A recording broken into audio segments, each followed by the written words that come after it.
캐네디언 교회의 모임으로 인하여 오늘은 영상 예배로 드립니다. 다 함께 신앙 고백 드림으로 수요 예배를 시작하도록 하겠습니다.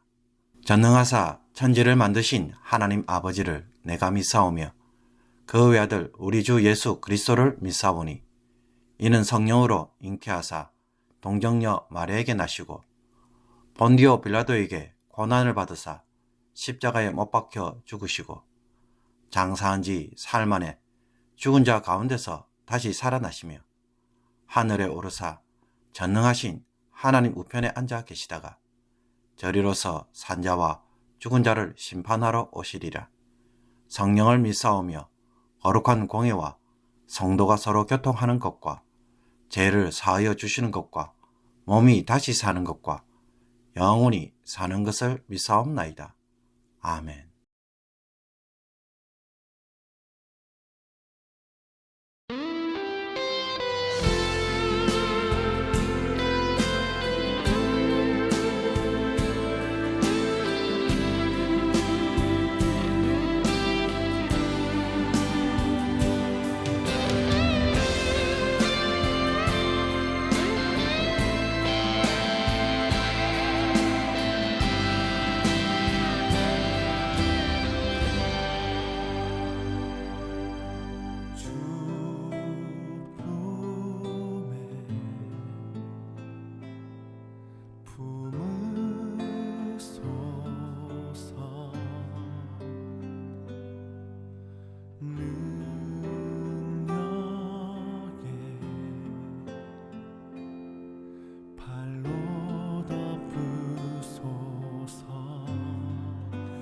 거친 파도 날 향해 와도 주와 함께 날아오르리.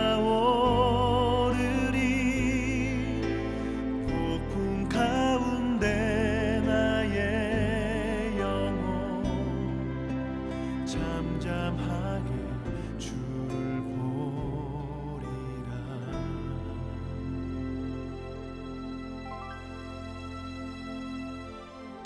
주님 안에 나 거하리.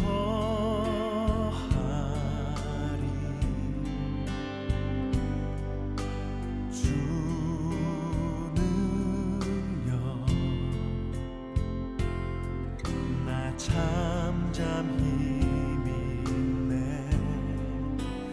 거친 파도 날 향해 와도 주와 함께 날아오르리. 폭풍 가운데 나의 영혼 잠잠하게 주를 보리라.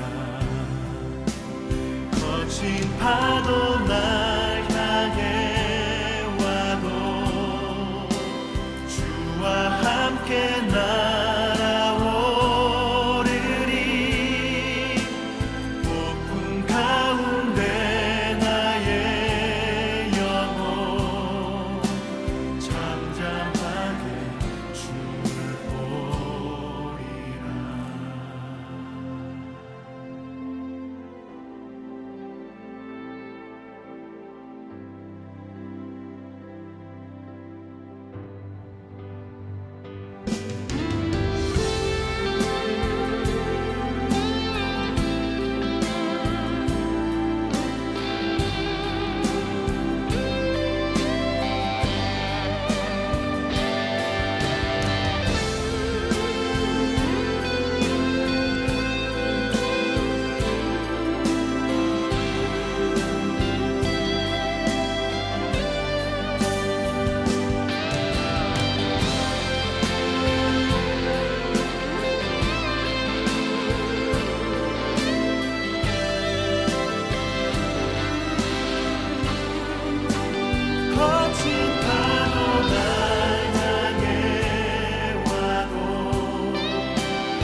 파도 날 향해 와도 주와 함께 날아오르리.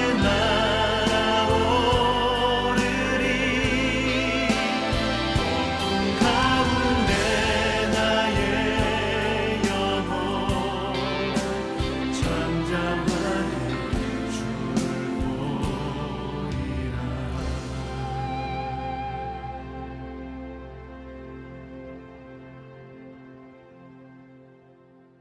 주쁨에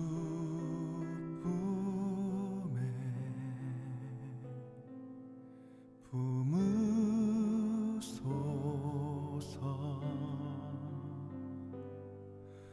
능력에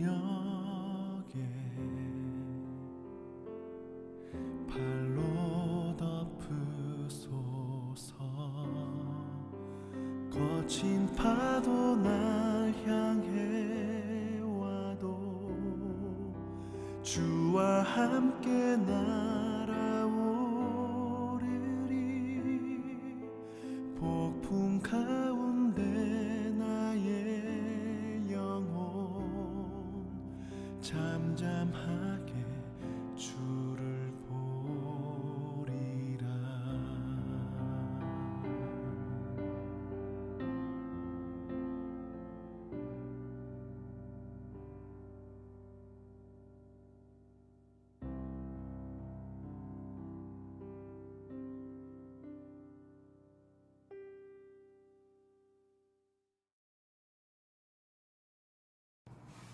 오늘 말씀 같이 한번 나눠보도록 하겠습니다. 마태복음 10장 2절부터 4절까지 말씀입니다. 제가 봉독하겠습니다. 12 사도의 이름은 이러하니 베드로라 하는 시몬을 비롯하여 그의 형제 안드레와 세베대 아들 야고보와 그의 형제 요한, 빌립과 바돌로메, 도마와 세리마테, 알피오의 아들 야고보와 다데오, 가나안인 시몬 및 가롯유다 곧 예수를 판 자라. 아멘. 오늘은 예수님의 제자 12명의 제자 가운데 네 번째 제자인 알피오의 아들 야고보에 대해서 함께 나눠보고자 합니다. 우리는 신앙을 살아가면서 어떻게 하나님 뜻 가운데, 하나님 말씀 가운데 살아가야 할까? 부끄러움이 없는 하나님께 영광을 올려드릴 수 있는 신앙의 모습은 무엇일까라는 질문을 한번 던져봅니다. 그래서 오늘 이 야고보를 통해서 하나님께서 보시기에 정말 부끄러움이 없는 정말 당당한 예수님의 그리스도인의 제자 같은 삶을 살아가는 저와 여러분 됐으면 좋겠습니다. 오늘 함께 살펴볼 야고보는 좀 어려운 부분들이 있습니다. 사실 성경에서 야고보에 대한 얘기가 많이 언급되어 있지 않습니다. 그럼에도 불구하고 오늘 야고보를 통해서 말씀하신 그 의미를 한번 찾아보고자 합니다. 그의 이름과 또 그 활동했던 직업과 또 그의 가정 배경과 예수님을 통해 했던 사역과 연관된 부분을 통해서 한번 살펴보고자 합니다. 여러분, 성경에 좀 어려운 부분들이 이름에 관련된 부분입니다. 같은 이름이 여러 번 쓰여진 것들을 볼 텐데 이게 같은 사람인지 다른 사람인지 헷갈리고 어려운 때가 종종 있습니다. 그걸 우리는 동명이인이라고 하죠. 같은 이름이라고 하는데요. 바로 대표적인 한 사람이 바로 야고보입니다. 이 사람이 어떤 야고보인지를 모르면 사실 알기에 굉장히 어렵습니다. 신약에 보면 야고보에 대해서 3명에 대한 언급이 나와 있습니다. 오늘 우리가 함께 살펴볼 알페오의 아들 야고보가 있고요. 또 예수님의 제자 가운데 같은 이름 야고보가 또 있습니다. 세베대 아들 야고보죠. 여러분, 예수님의 제자에 있는 두 사람이 같은 사람이 있다는 거 기억하세요. 알페오의 아들 야고보 그리고 세베대 아들 야고보, 이 두 사람이 있습니다. 그리고 또 한 사람 있죠. 예수님의 동생인 야고보. 그래서 우리는 주의 동생 야고보 이렇게 얘기하고 있습니다. 자, 그러면 오늘 함께 나눌 과연 알피오의 아들 야고보는 어떤 사람인가에 대해서 한번 말씀을 나눠보고자 합니다. 마태복음 우리가 10장 2절에서 4절 말씀을 우리 읽었는데 야고보에 대해서 알피오의 아들 라고 했는데 12명 가운데 9번째로 등장을 하거든요. 알피오의 아들에서 알피오라는 뜻은요, 회복시키다, 또 다른 말로는 되돌리다 라는 의미를 갖고 있습니다. 즉 아버지로서 그 알피오라고 이름을 갖고 있는 아버지에 가지고 있는 그 의미는 즉 회복시키다, 되돌리다, 하나님의 영광과 하나님 뜻을 위해서 하나님 뜻을 위해서 삶을 살았다라고 하는 의미로 볼 수 있을 것 같습니다. 그 알피오의 아들 아버지가 그 아들들 가운데 레위라는 아들을 낳습니다. 지난번 우리가 예수님의 제자에서 배웠을 때 레위, 즉 마태에 대해서 공부했습니다. 마태는 이름이 바로 레위였습니다. 알피오라고 하는 아버지가 이 아들에게 레위라는 이름을 주었다는 것을 알 수 있습니다. 레위는 건 바로 제사장 지파죠. 즉 아버지가 레위라는 이름을 주면서 이 아들이 제사장 같은 지파, 하나님 나라에 쓰여지는 그런 사람이 되라라는 의미로 이 아들에게 이름을 주었다라는 것을 알 수 있죠. 즉 그 아버지의 신앙심이 굉장히 보통이 아니었다라고 우리는 축축해 볼 수 있습니다. 그런데 여러분 흥미로운 점은 이 알피오의 아들 야고보에서 이 알피오의 아버지에 대한 의미 나와 있지만 어머니에 대해서도 기록되어 있다라는 것이죠. 어머니의 이름은 무엇으로 기록되냐면 마리아라고 언급되어 있습니다. 마가복음 15장 40절에 보면 예수님께서 십자가 못 박히는 장면 가운데 그리고 그 가운데 예수님의 제자들 모두가 힘들고 어려운 가운데 모두가 숨어서 도망했던 가운데 예수님이 십자가 그 묵묵히 지켰던 사람들이 나와 있는데 바로 여성들입니다. 마가복음 15장 40절 말씀에 보면 막달라 마리아가 나와 있고요. 또 작은 야고보와 요새 어머니 마리아 그리고 살로메 이렇게 표현되고 있습니다. 즉 막달라 마리아 여자 그리고 요새 어머니 마리아 살로메 이 세 사람이 예수님의 십자가 못 박힌 장면 가운데 있었다라고 그렇게 얘기하고 있습니다. 근데 보면 이 작은 야고보라고 이렇게 표현되는데 작은 야고보와 요새 어머니 마리아 이렇게 나와 있거든요. 근데 이 같은 말씀이지만 요한복음 19장 25절에 보면 또 이렇게 표현되어 있습니다. 예수의 십자가 곁에는 그의 어머니 이모와 글로바의 알피오의 아내 마리아와 막달라 마리아가 섰는지라 이렇게 얘기하고 있습니다. 아까 요새 어머니 마리아라고 표현되어 있죠. 작은 야고보와 요새 어머니 마리아라고 표현되는데 요한복음에서는 글로바의 아내 마리아 이렇게 나와 있습니다. 요새 어머니 마리아와 글로바의 아내 마리아는 같은 이름입니다. 근데 글로바는 또 같은 말로 알피오라는 말로 표현되어 있습니다. 즉 글로바와 알피오는 같은 말이고요. 그래서 이 마리아는 즉 동명 같은 사람이라는 것을 알 수 있습니다. 예수님께서 십자가 못 박히신 후에 십자가 현장 가운데 떠나지 않았던 마리아 세 사람 바로 예수님의 어머니 마리아 그리고 막달라 마리아 그리고 알피오의 아내 마리아 이렇게 세 사람이 있었다라는 것을 알 수 있습니다. 여러분 예수님이 십자가 못 박혀 죽으실 때 모든 사람들이 다 무서워서 떠났습니다. 그리고 예수님의 제자들도 십자가 사건으로 다 도망가고 나갔습니다. 어쩌면 두렵고 떨림 가운데 있었을 때 그럼에도 불구하고 이 마리아의 어머니가 이 야고보의 손을 잡고 예수님 십자가 앞에 섰다라고 표현된 것을 보면 그의 어머니의 신앙심 또한 굉장히 컸다라는 것을 알 수 있습니다. 그리고 야고보에 대해서 표현되기를 작은 야고보라고 이렇게 언급된 것을 알 수 있습니다. 먼저 작은 야고보에 대한 얘기는 잠시 후에 나눠보도록 하고요. 일단 중요한 사실은 이 알피오라는 아버지와 마리아라고 하는 이 어머니 이 두 사람의 신앙심이 굉장히 컸다라는 것을 알 수 있죠. 여러분 가정 안에서 예수님을 믿는다는 것이 얼마나 중요할까요? 또 예수님을 믿은 그 신앙심으로 믿음으로 자녀들을 말씀으로 양육하고 키워내는 것이 얼마나 중요한가 우리는 살펴볼 수 있습니다. 종종 뉴스에 큰 사건들을 보게 되면 가정 배경이 우울하고 안 좋은 상황 가운데 결국에는 나쁜 짓을 할 수밖에 없는 그런 가정 형편에서 반사회성을 나타내는 사람으로 자라는 것을 알 수 있습니다. 우리가 흔히 말하기를 가정교육이 중요하다 이렇게 표현을 많이 하지요. 그런 의미에서 본다고 한다면 이 알피오의 아들 야고보는 가정 배경이 굉장히 얼마나 중요한가를 알 수 있는 장면이라고 할 수 있습니다. 성경 말씀에 보면 자녀들에서 하나님 말씀으로 양육하고 지켜라 하고 우리 끊임없이 말씀하고 있습니다. 그만큼 하나님 말씀 안에서 양육되어지고 하나님 말씀으로 자라는 것이 얼마나 중요한가를 설명해 주는 것 같습니다. 예수님의 제자들 가운데서도 이렇게 가정 배경이 하나님 말씀으로 양육되어서 준비된 하나님의 그릇으로 쓰임받는 제자들이 있었다라는 것을 우리는 살펴볼 수 있는 것 같습니다. 다음으로 살펴볼 것은 야고보에 대한 본에 대한 얘기입니다. 우리 부모님의 배경에 대해서 살펴봤는데요. 이제 살펴볼 것은 야고보는 과연 어떤 사람이었는가, 무엇을 하고 살았는가에 대한 얘기입니다. 이것에 대해서 우리가 살펴볼 수 있는 말씀이 사도행전 1장 13절에 보면 이런 말씀이 있어요. 제가 읽어드리겠습니다. 그들이 유하는 다락방으로 올라가니 베드로, 요한, 야고보, 안드레와 빌립, 도마와 바돌로메, 마테 및 알피오의 아들 야고보, 셀롯인 시몬, 야고보의 아들 유다가 거기 있어. 이렇게 나와 있습니다. 여기서 중요한 것은 알피오의 아들 이름 야고보가 적혀 있고 그 다음에 셀롯인 시몬이라고 이렇게 나와 있습니다. 이 셀롯이라는 의미가 무엇일까?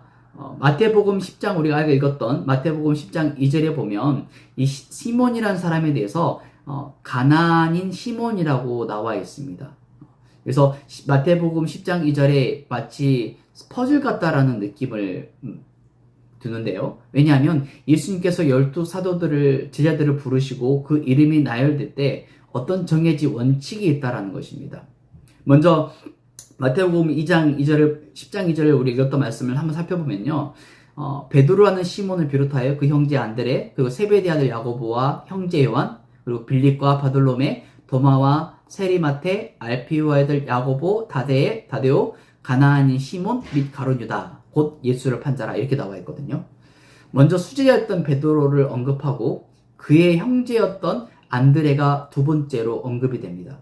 그리고 세 번째로 세베대의 아들 야고보, 네 번째로 그의 형제인 요한이 기록됩니다. 그러니까 형제들이 먼저 네 명이 언급이 되고 그 다음으로 빌립과 바돌로메가 나옵니다.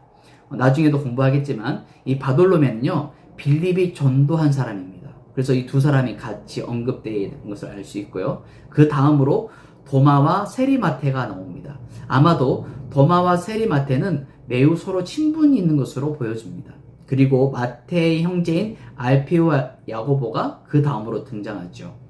여기서 중요한 것은 야고보 다음으로 다데오 그리고 가나안인 시몬 이렇게 나와 있습니다. 아까 사도행전 1장에 봤을 때는 셀롯인 시몬이라고 제가 언급했었죠. 즉 가나안인 시몬과 셀롯인 시몬은 같은 의미입니다. 그러면 셀롯이라는 의미는 뭘까요? 셀롯이라는 뜻은요 열심당을 의미합니다. 열심당이라는 것은요 당시 로마 압제로부터 벗어나기 위해서 자유의 그 주권을 위해서 싸웠던 사람들을 열심당 인원 이렇게 표현하고 있습니다. 열심당파 이렇게 표현하고 있거든요. 우리나라로 표현해 본다고 한다면 우리나라 일제시대 당시 독립투사들을 보시면 굉장히 자신의 몸을 또 목숨을 아끼지 않고 싸웠던 사람들을 볼 수 있습니다. 이런 독립투사, 자유를 위해서 싸웠던 사람들, 그 사람들이 바로 지금 보면 셀롯, 열심당파 사람이란 것을 얘기해주고 있죠. 우리나라에 있을 때 가장 대표적인 독립투사 가운데 유관순 우리가 가장 잘하는 사람인데 그는 신앙심도 있었고 애국심도 있었습니다. 젊은 꽃다운 청춘을 버리면서 자신의 목숨을 아낌없이 버렸던 사람들을 우리는 찾아볼 수가 있죠. 일제 감정기 시대와 또 6.25 시대에 정말 열갈 수 없는 수많은 예수님을 위해서 믿었던 교회와 성도들이 피땀 흘리고 모든 것을 순교하고 죽었던 사람들을 우리는 볼 수 있습니다. 이 야고보가 바로 이 열심당파 출신이라는 것을 얘기해 주고 있습니다. 그래서 열심당 출신이었던 사람들이 바로 알피오의 아들 야고보가 있고 다데오가 있고 시몬 이 세 사람이 열심당 출신이라고 그렇게 이야기를 합니다. 여기서 흥미로운 점은 알피오의 아들 형제였던 마테를 한번 잠깐 살펴볼까요? 마테는 직업이 세리입니다. 우리 지난번 공부했던 부분인데요. 로마의 앞잡이가 되어서 돈을 착복하고 같은 유대인의 민족으로서 형제 자매들의 돈을 먹었던 사람, 친일파와 같은 그 사람들, 같은 형제이면서도 로마로부터 벗어나기 위해서 독립투사로 아낌없이 자기 몸을 바쳤던 열심당파 야고보. 아까 표현됐지만 야고보는 마테와 야고보는 같은 형제라고 이렇게 표현할 수 있는데요. 알피오 아들 야고보니까요. 같은 형제이지만 서로 길이 너무나 다릅니다. 한 사람은 열심당파 출신이지만 반대로 또 한 사람은 친로마파 출신이라는 사실입니다. 이런 배경 가운데 예수님께서 이들을 뽑았다는 사실은 굉장히 흥미로운 것 같습니다. 뽑아놓고 봤더니 아유 잘못했네 그 표현은 아니겠죠. 분명히 아닐 것입니다. 예수님께서는 의도적으로 그 모든 것을 알고 이 사람들을 택했을 것입니다. 같은 형제이지만 한 사람은 로마를 위해서 사는 사람, 한 사람은 로마를 적으로 삼는 사람, 이 두 사람을 선택하고 이들을 통해서 하나님 나라를 이루겠다라는 것을 얘기해주고 있습니다. 요즘 한국 교회가 또 한국 사회가 굉장히 시끄럽습니다.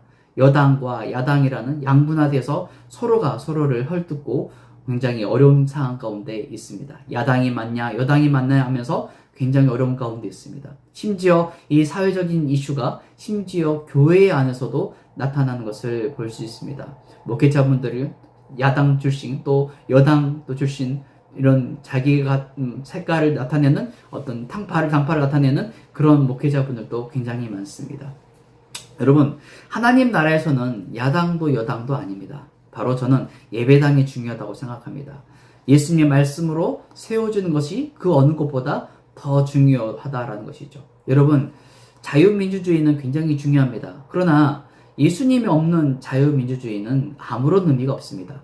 종교의 자유를 외친다고 하면서 여러분 지금 어떻습니까? 인권을 강조한다, 소수의 성을 중요하다라고 하면서 나타나는 지금 일들은 어떻습니까? 굉장히 불합리하고 하나님 나라와 상관없는 그런 모습을 우리는 보고 있죠.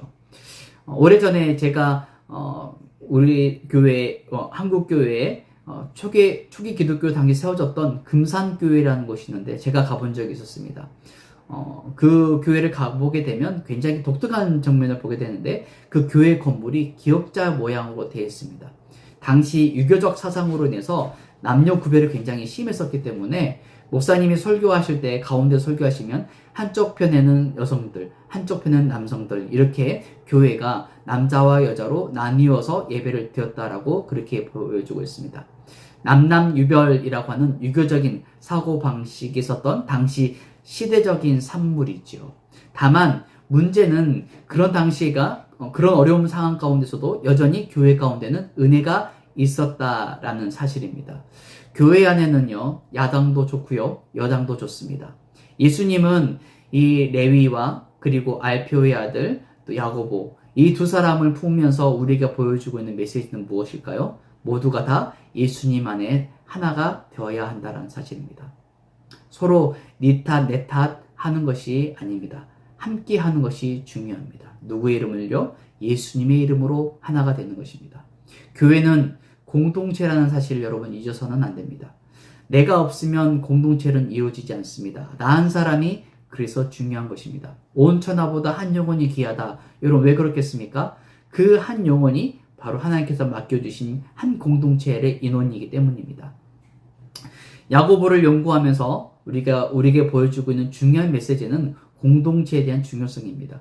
그리고 또 한 가지 살펴볼 것이 있는데 아까 우리가 말씀을 읽었을 때 그 어머니를 손을 잡고 있었던 야고보에 대해서 작은 야고보라고 했던 말입니다. 성경은 이 야고보에 대한 얘기에 작은 자라고 표현되어 있습니다. 어떤 면에서는 이 작다라는 의미가 영적인 의미를 작다라는 의미하는 것인가 아니면 신체적인 의미를 작다라는 것을 의미한 것인가 논쟁이 있는데 실제적으로 신체적인 의미를 표현하고 있다라고 이야기합니다. 키가 작다라는 것이죠. 몸집이 작다라는 것이죠. 그런 의미도 있지만 또 다른 의미에서는 이 작다라는 의미는 드러내지 않다라는 의미로 찾아볼 수도 있습니다. 열심당파였던 사람, 즉 로마로부터 자유를 위해서 몸을 바쳐 희생했던 사람인데요. 그는 로마의 모습을 자기 모습을 드러내서는 안 됐던 사람이었을 것입니다. 독립투사에 싸웠던 분들 보면 자신의 모습을 잘 드러내지 않잖아요. 뒤에서 보이지 않게 조용히 그 일들을 순종하고 잘 감당했던 사람들을 볼 수 있습니다. 겉으로 드러나거나 탈로가 나면 로마 군인으로부터 죽임을 당해야 하기 때문에 비밀리에 항상 조용히 자신의 신분을 숨기고 살았다는 것을 얘기해주고 있습니다. 작은 야고보라는 그 의미는 즉 겉으로는 열심히 드러나지 않지만 보이지 않는 곳에서 희생하고 섬길 줄 아는 사람이었다라는 것입니다. 그러한 모습이 예수님의 나라를 위해서 하나님 나라의 큰 쓰임을 받지 않았을까라는 생각에 볼 수 있을 것 같습니다. 제가 이 말씀의 인물을 연구하면서 이 작은 야고보 하면 떠올리는 한 사람이 있습니다. 바로 아리스다고라고 하는 사람입니다. 아리스다고는 바울을 돕는 사람으로 기록되고 있습니다. 하나님 나라의 복음을 위해서 이방의 그릇으로 쓰임받았던 이 사도 바울. 사도 바울이 복음을 잘 감당할 수 있었던 그 배경 가운데는 물론 여러 사람들이 있었겠지만 대표적인 한 사람을 이야기하라고 한다면 바로 아리스다고를 이야기할 수 있습니다. 특이할 만한 점은 사도 바울이 복음을 전할 때 항상 힘들 때마다 곁에 있었던 사람이 바로 아리스다고였습니다. 로마의 옥중에 갇혔을 때 바울과 함께 있기를 원했던 사람이 바로 아리스다고였습니다. 그는 스스로 자원해서 감옥에 들어간 사람이었습니다. 뿐만 아닙니다. 배가 파손당하고 어려움 상황 가운데 있을 때도 아리스다고는 함께 있습니다. 바울이 무인도 섬에 도착해서 괴로움을 당했을 때도 아리스다고는 함께 있습니다. 바울에게 있어서 아리스다고는 어떤 사람일까요? 그렇게 힘든 어려운 상황 가운데 떠나지 않고 곁에 묵묵히 자기의 길을 지킬 줄 알았던 사람. 그 사람이 바로 진짜 참 동역자가 아닐까요? 보통 우리는 세상 사람들 보면 돈이 있으면 주변에 사람들이 많이 따르죠. 그러나 실패하거나 어려움이 있거나 돈이 없으면 어떻습니까? 함께 했던 사람들이 다 떠납니다. 세상 사람들은 그렇습니다. 내 편에 이익이 되거나 나한테 좀 도움이 될 만하면 곁에 있다가 그렇지 않으면 쉽게 떠나는 것이죠. 여러분, 예수님의 사람들은 그렇지 않습니다. 예수님의 사람들은 어떻습니까? 형편이 좋든 안 좋든 항상 주님 곁을 지킬 줄 아는 사람입니다. 작은 야고보, 그는 예수님이 십자가 못 박혀 있을 때 도망가지 않냐고 엄마의 손에 이끌려 묵묵히 그 자리를 지켰던 사람입니다. 그는 키가 작은 사람입니다. 드러나지 않는 사람입니다. 그러나 그는 매우 중요한 사람입니다. 예수님은 그래서 그를 필요로 했던 사람이었던 것입니다. 돈이 많은 사람도 필요하고요. 돈이 부족한 사람도 필요합니다.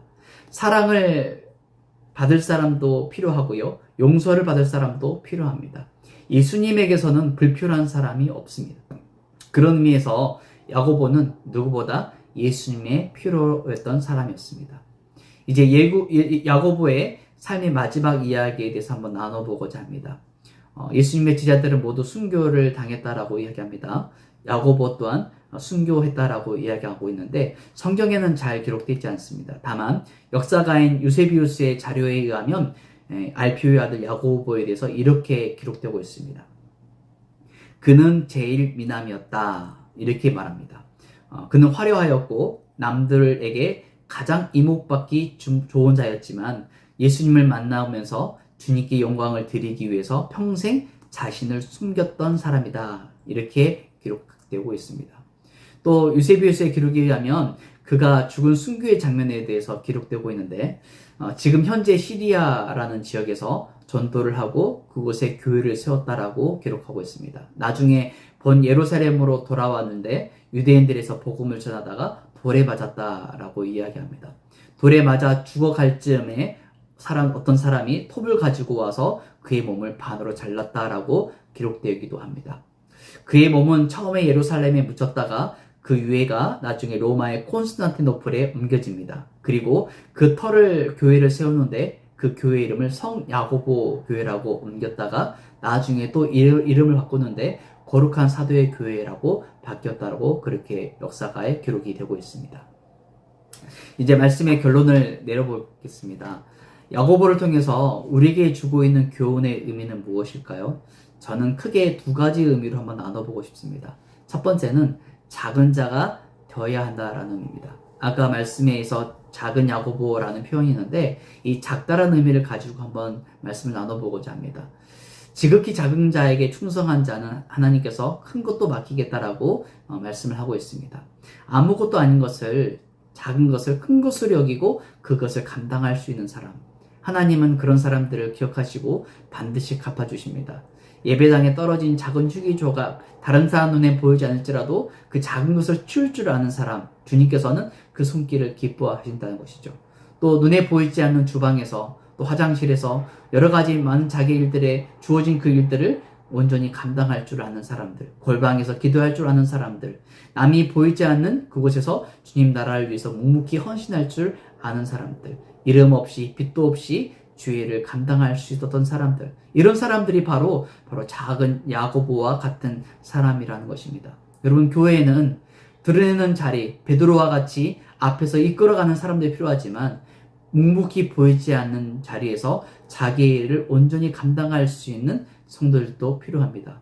교회에는 그런 사람들을 통해서 주님의 일이 이루어진다라는 것입니다. 작은 야고보, 알피오의 아들 야고보가 바로 그런 사람이었습니다. 겉으로는 드러나지 않지만 묵묵히 보이지 않는 곳에서 자기의 일을 묵묵히 감당할 줄 알았던 사람이었습니다. 성도 여러분, 주님께서 맡겨주신 그 일들을 온전히 기쁨으로 감당할 수 있었으면 좋겠습니다. 내 일을 내 일처럼 하나님의 나라의 영광을 위해서 순종할 수 있고 희생할 줄 아는 그런 주의 종들이 되기를 원합니다. 두 번째는요, 예수님처럼 차별이 없었으면 좋겠습니다. 교회 안에는 모든 사람이 다 필요합니다. 있는 자, 없는 자, 없는 자, 자유하는 자, 병이 든 자, 병이 없는 자, 모두가 다 필요한 것입니다. 예수님의 은혜가 필요 없는 사람은 없습니다. 모두가 다 예수님의 은혜가 필요합니다. 예수님의 사랑이 다 필요합니다. 예수님의 은혜를 경험할 때 교회 안에는 변화가 나타납니다. 내 생각이 아니라 예수님의 생각으로 마음을 품을 수 있는 것. 여당, 야당 같이 세상 가운데 서로 나뉘어지는 것이 아니라 예수님의 이름으로 같이 한 마음으로 이루어질 줄은 것. 협력하여 선을 이루는 것. 여러분, 이것이 바로 하나님 나라가 이루어지는 원리입니다. 예수님께서는 레위였던 마태뿐만 아니라 그리고 야고보도 하나님 예수님께서 불렀다는 사실입니다. 로마를 위해서 살았던 사람, 또 로마의 적을 두고 살았던 사람, 같은 형제이지만 다른 나라에 서로 다른 길을 가지고 살았던 사람이었음에도 불구하고 예수님께서는 이 두 사람들을 품었다는 사실을 우리는 굉장히 중요하게 여길 필요가 있습니다. 하나님께서 맡겨주신 그 일들을 네 편 내 편 할 것이 아니라 예수님 안에서 하나가 될 때 하나님 나라가 이루어진다라는 사실입니다. 여러분은 말씀을 통해서 힘을 얻고 위로를 얻고 격려를 받아서 주님의 뜻을 감당했으면 좋겠습니다. 그래서 내 생각을 내려놓고 예수님의 생각으로 함께 나누고 함께 은혜를 나눈다고 한다면 우리 교회가 더욱더 하나님 나라의 영광에 쓰임받으리라 생각합니다. 정말 주님 나라를 위해서 아낌없이 모든 것을 믿음으로 잘 감당할 수 있는 주님의 나라, 주님의 영광을 드리는 제자들과 같은 저와 여러분 되기를 예수님의 이름으로 축원드립니다. 아멘. 기도하겠습니다. 사랑의 주님, 오늘 또 우리에게 말씀을 주시고 하나님 나라를 위해서 또 주의 부르심 받아 온전히 주의를 감당할 수 있는 주의 자녀가 되기를 소망합니다. 하나님, 세상 가운데 여전히 분란이 있고 어려움 가운데 서로가 나뉘는 가운데 아픔 가운데 있습니다. 주님, 기억하여 주시고 서로가 서로를 사랑하고 함께 마음을 나눌 수 있는 자가 될 수 있도록 도와주시옵소서. 특별히 하나님, 작은 야고보와 같이 정말 주어진 자기를 묵묵히 감당하고 섬길 줄 알고 희생할 줄 아는 자와 같이 하나님, 우리 또한 주의 말씀을 붙들고 자기의 주어진 일들을 온전히 감당할 수 있는 사랑하는 주의 성도 우리 모두가 될 수 있도록 주님 함께하여 주시옵소서. 또 하나님 나라를 영광을 위하여 쓰임받는 자가 될 수 있도록 도와주시고 한 마음을 품고 같은 생각으로 주의 말씀으로 나눌 수 있는 우리 모두가 될 수 있도록 주님 함께하여 주시옵소서. 하나님 나라 영광을 쓰임받는 주의 사랑하는 주의 성도 우리 교회가 되게 하실 것을 믿사오며 감사드리며 예수님의 이름으로 간절히 기도드리옵나이다. 아멘. 주기도문으로 모든 순서를 마치도록 하겠습니다. 하늘에 계신 우리 아버지여, 이름이 거룩히 여김을 받으시오며 나라가 임하시오며 뜻이 하늘에서 이루어진 것 같이 땅에서도 이루어지이다. 오늘 우리에게 일용할 양식을 주시옵고 우리가 우리에게 죄 지은 자를 사하여 준 것 같이 우리 죄를 사하여 주시옵고 우리를 시험에 들게 하지 마시옵고 다만 악에서 구하시옵소서. 나라와 건세와 영광이 아버지께 영원히 있사옵나이다. 아멘.